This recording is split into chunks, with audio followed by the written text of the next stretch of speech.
Nadiem Makarim merupakan pria kelahiran Singapura 4 Juli 1984. Pria bernama lengkap Nadiem Anwar Makarim ini merupakan putra dari pasangan Nono Anwar Makarim dan Atika Al-Gadri.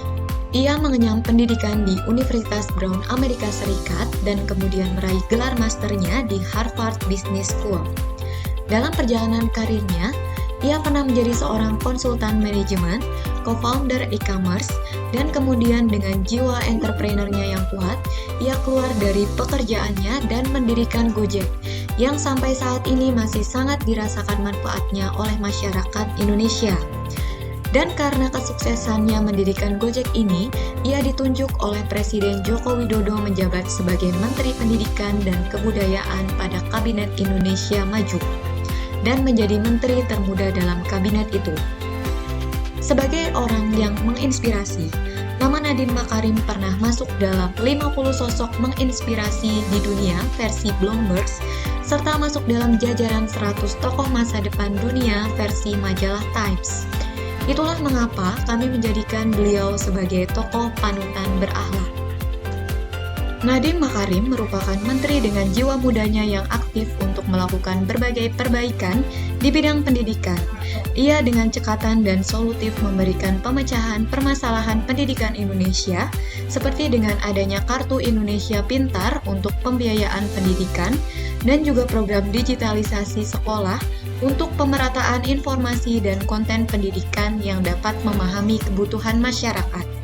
Semua tindakannya ini termasuk dalam penerapan nilai berorientasi pelayanan. Nilai dasar akuntabel. Perwujudan perilaku nilai dasar akuntabel yang ditunjukkan oleh Menteri Nadiem yaitu memenuhi janji dan komitmen. Perilaku tersebut ditunjukkan melalui total sebanyak 22 kebijakan Merdeka Belajar yang telah dikeluarkan oleh Nadiem selama menjabat menjadi Menteri Pendidikan sejak awal dia dilantik hingga sekarang, sesuai dengan komitmennya yang ingin mentransformasikan sistem pendidikan di Indonesia. Nilai dasar kompeten.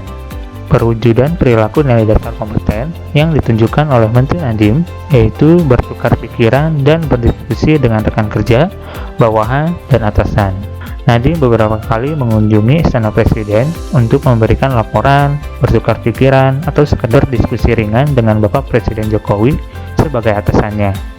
Nilai harmonis yang diwujudkan oleh Nadiem Makarim yaitu melalui program kemerdekaan akses untuk mendapatkan pendidikan tanpa terhalang pembiayaan melalui beberapa program seperti Indonesia Pintar atau Kartu Indonesia Pintar untuk sekolah, Kartu Indonesia Pintar untuk kuliah, tunjangan profesi guru, hingga pembinaan sekolah Indonesia luar negeri. Dengan adanya pembiayaan pendidikan ini, lapisan masyarakat yang kurang mampu bisa mendapatkan kemerdekaan akses pendidikan yang layak. Nilai loyal yang diwujudkan oleh Nadiem Makarim, yaitu meskipun beliau mengenyam pendidikan di luar negeri dan sudah membangun perusahaannya sendiri, beliau memilih untuk menjadi Menteri Pendidikan dan meninggalkan perusahaan yang ia bangun demi berkontribusi untuk kemajuan bangsa dan negara melalui sektor pendidikan yang beliau implikasikan melalui program-program pendidikan. Selaku mantan CEO dan founder Gojek, Nadiem memiliki nilai adaptif yang dimana Nadiem melihat peluang yang belum digarap di pasar Indonesia, yaitu ojek online. Beliau melihat peluang di mana masih minimnya kendaraan publik di Indonesia dan dibutuhkannya transportasi dari titik ke titik yang gampang dijangkau dan cepat. Untuk itulah, beliau mendirikan Gojek, yang saat ini terus berinovasi seiring berjalannya waktu dan menyediakan segala kebutuhan dari konsumennya. Nadiem dalam karirnya selaku Menteri Pendidikan telah meluncurkan suatu program yang dinamakan Kampus Merdeka. Kebijakan ini terkait dengan pemberian keleluasaan kepada kampus untuk mengatur kampusnya sendiri dalam beberapa hal. Selain itu, dengan program ini, Nadiem memberi keleluasaan pada kampus untuk berkolaborasi dengan perusahaan atau organisasi terkait dengan penyusunan kurikulum, praktik kerja atau magang, dan penempatan kerja bagi para mahasiswa.